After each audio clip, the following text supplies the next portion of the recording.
Halo, Assalamualaikum warahmatullahi wabarakatuh. Perkenalkan, nama saya Saadati Nisa dari kelas PGMI 5D. Pada video kali ini, saya akan membuat micro teaching dan mengidentifikasi serta menganalisis video micro teaching tersebut. Tugas ini saya buat untuk memenuhi tugas UAS mata kuliah pembelajaran IPS MI atau SD yang diampu oleh dosen Ibu Maftuha MPD. Yuk simak videonya berikut ini. Nah, di sini ada penjelasan mengenai modul ajar kurikulum merdeka Ilmu Pengetahuan Alam dan Sosial kelas 4 fase B. Yang pertama yaitu ada informasi umum yang di dalamnya memuat identitas modul.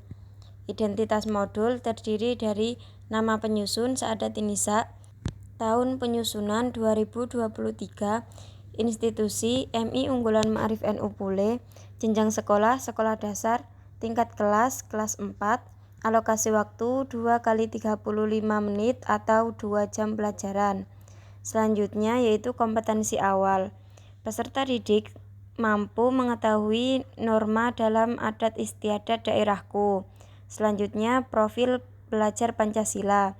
Yang pertama yaitu beriman, bertakwa kepada Tuhan Yang Maha Esa dan berakhlak mulia. Yang kedua bergotong royong. Yang ketiga berkebinekaan global. Yang keempat mandiri. Yang kelima bernalar kritis dan yang keenam kreatif. Selanjutnya yaitu sarana dan prasarana. Yang pertama yaitu media menggunakan video pembelajaran dan panorama atau papan norma-norma. Yang kedua, alat atau bahan menggunakan LCD proyektor, speaker aktif, laptop, LKPD dan alat tulis. Yang ketiga yaitu sumber belajar menggunakan buku Ilmu Pengetahuan Alam dan Sosial Kemendikbud 2021 SD kelas 4. Selanjutnya yaitu target peserta didik meliputi yang pertama peserta didik umum atau reguler, yang kedua peserta didik dengan kesulitan belajar, dan yang ketiga peserta didik dengan pencapaian tinggi. Selanjutnya yaitu model dan metode pembelajaran. Model menggunakan tatap muka dan metode menggunakan ceramah, tanya jawab, diskusi dan penugasan. Selanjutnya pada komponen inti meliputi yang pertama tujuan pembelajaran. Tujuan pembelajaran yang pertama yaitu peserta didik dapat mengidentifikasi definisi norma. Yang kedua peserta didik dapat mengidentifikasi definisi adat istiadat. Dan yang ketiga peserta didik dapat mengidentifikasi norma atau adat istiadat yang berlaku di sekitarnya. Selanjutnya yaitu pemahaman bermakna. Yang pertama, meningkatkan kemampuan siswa dalam mendeskripsikan norma dengan benar. Yang kedua, meningkatkan kemampuan siswa dalam mendeskripsikan adat istiadat dengan benar. Yang ketiga, meningkatkan kemampuan siswa dalam mengidentifikasi norma serta adat istiadat dengan benar. Selanjutnya, pada pertanyaan pemantik, yang pertama, apa yang dimaksud dengan norma? Yang kedua, apa yang disebut dengan adat istiadat? Yang ketiga, adakah norma atau adat istiadat yang berlaku di sekitarmu? Sebutkan. Selanjutnya, pada kegiatan pembelajaran terdiri dari 3 proses, yaitu yang pertama kegiatan awal, yang kedua kegiatan inti, dan yang ketiga kegiatan penutup. Untuk lebih jelasnya, mari kita simak video micro teaching berikut ini. Assalamualaikum warahmatullahi wabarakatuh. Waalaikumsalam warahmatullahi wabarakatuh. Bagaimana kabarnya hari ini? Alhamdulillah, luar biasa. Allahu Akbar. Yes. Anak-anak, sebelum Ibu memulai pembelajaran pada pagi hari ini, alangkah baiknya kita berdoa terlebih dahulu ya anak-anak. Ya, Bu. Berdoa dimulai. Bismillahirrahmanirrahim. Amin. Selanjutnya Ibu akan memanggil daftar hadir. Bagi yang Ibu panggil namanya, nanti acungkan tangannya ya. Ya. Nazila, Hadir, Bu. hadir semua ya. Iya. Baik. Untuk pertemuan kali ini ada yang sudah tahu kita akan belajar mengenai materi apa? Belum. Nggak belajar ya di rumah? Iya Bu, nonton TV. Gimana kok nonton TV terus? Belajar ya besok-besok. Iya Bu. Jadi pada pertemuan kali ini kita akan membahas norma dalam adat istiadat di daerahku. Ada yang tahu norma itu apa? Norma itu kayak hukum. Ya, benar. Kita buka bukunya terlebih dahulu ya, kita Ya. baca bersama. Norma adalah aturan yang berlaku pada suatu wilayah. Sedangkan adat istiadat adalah aturan tidak tertulis dan diakui sebagai hal yang baik untuk dilakukan. Jadi norma dan adat istiadat itu saling berkaitan ya. Adat istiadat itu berada dalam norma.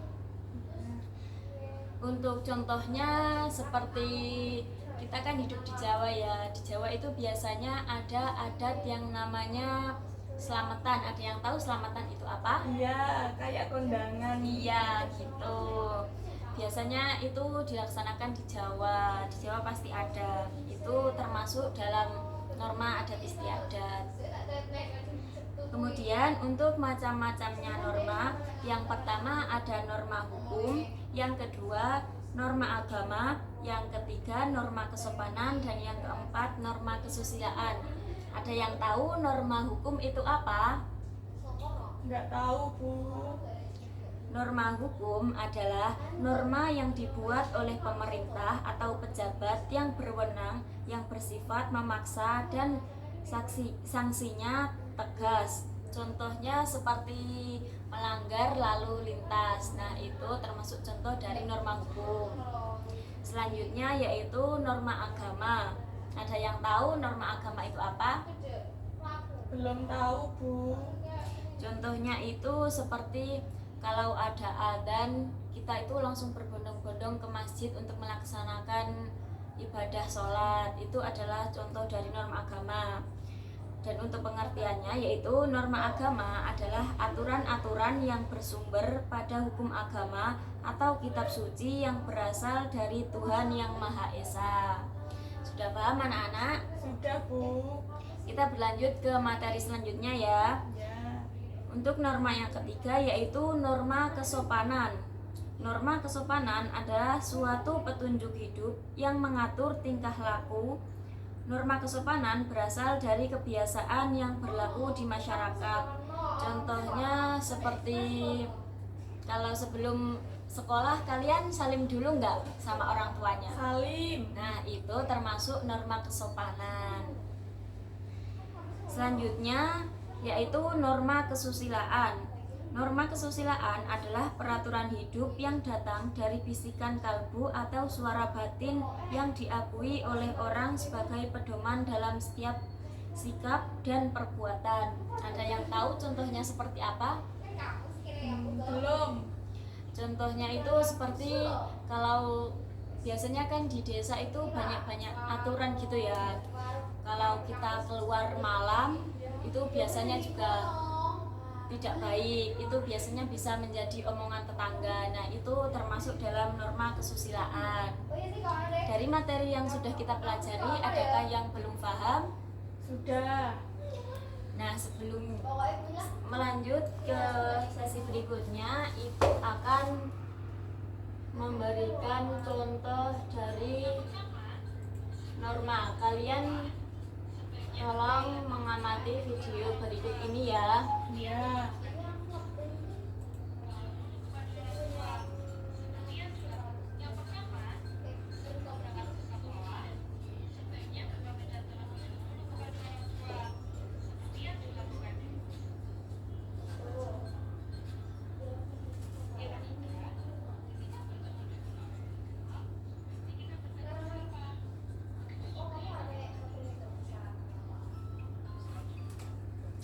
Nah, dari video tersebut kalian tahu itu tadi termasuk dalam norma apa? Norma kesopanan. Iya, pintar sekali. Selanjutnya Ibu akan memberikan contoh pada panorama. Panorama itu papan norma-norma dan adat istiadat ya. Iya. Ibu akan memanggil salah satu dari kalian, kemudian bergantian untuk mengaplikasikan dari panorama ini. Silahkan Mbak Nazila maju ke depan untuk mengaplikasikan panorama ini.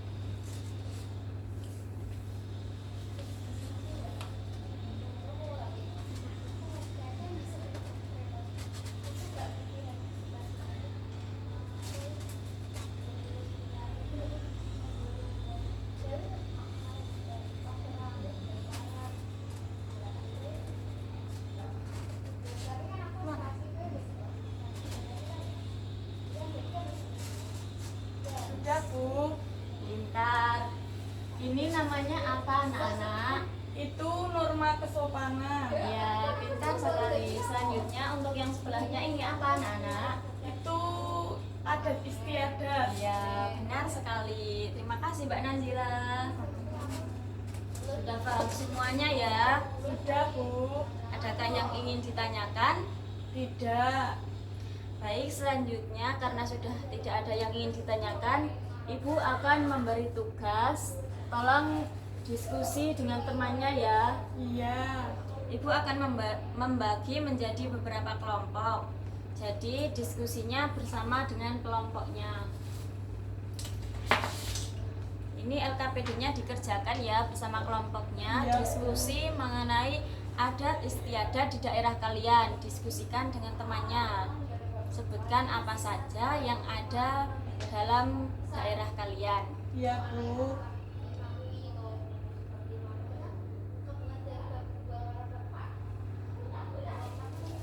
Bagaimana? Sudah selesai? Sudah. Silahkan kepada kelompok 1 untuk mempresentasikan hasil diskusinya.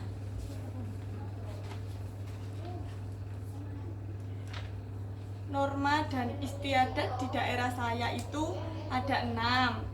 Yang pertama ada tingkepan atau acara 4 atau 7 bulan pada orang hamil. Yang kedua ada mendak kematian, yaitu memperingati 1 tahun kematian. Yang ketiga melakukan pemotongan tumpeng pada acara penting.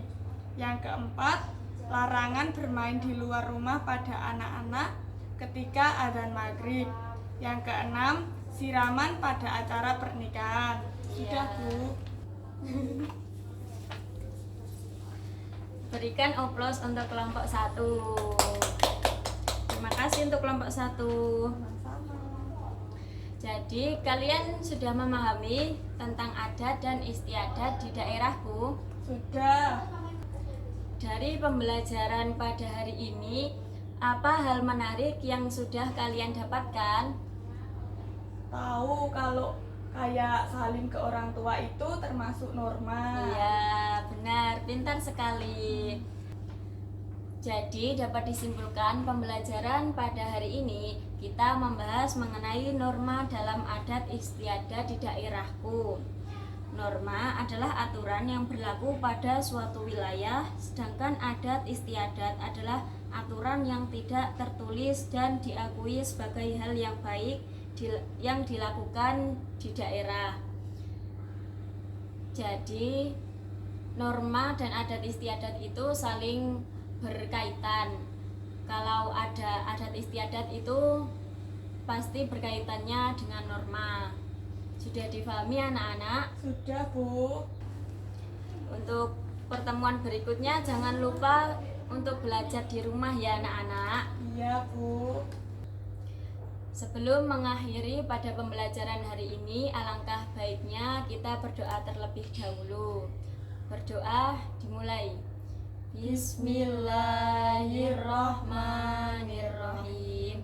Wal asri innal insana lafi khusrin illal ladzina amanu wa amilus solihati wa tawasaw bil haqqi wa tawasaw bis sabr. Walhamdulillahi rabbil alamin. Jangan lupa untuk belajar di rumah ya anak-anak. Tolong dipelajari materi selanjutnya. Iya, Bu. Silahkan pulang, hati-hati di jalan ya anak-anak. Iya. Assalamualaikum warahmatullahi wabarakatuh. Waalaikumsalam warahmatullahi wabarakatuh. Selanjutnya, dari micro-teaching saya tersebut, saya akan mengidentifikasi dan menganalisisnya. Yang pertama, elemen kekuatan dalam micro-teaching saya melibatkan penggunaan metode yang beragam untuk mempertahankan minat belajar siswa. Selain itu, saya juga menggunakan media panorama dan video pembelajaran untuk meningkatkan minat dan semangat siswa. Kelemahan micro-teaching saya, ada beberapa momen interaksi saya dengan siswa kurang mendalam. Selanjutnya, dalam micro-teaching ini saya melibatkan teori motivasi seperti teori hierarki kebutuhan Maslow, karena dengan menerapkan teori tersebut dapat membantu merancang strategi untuk memotivasi siswa.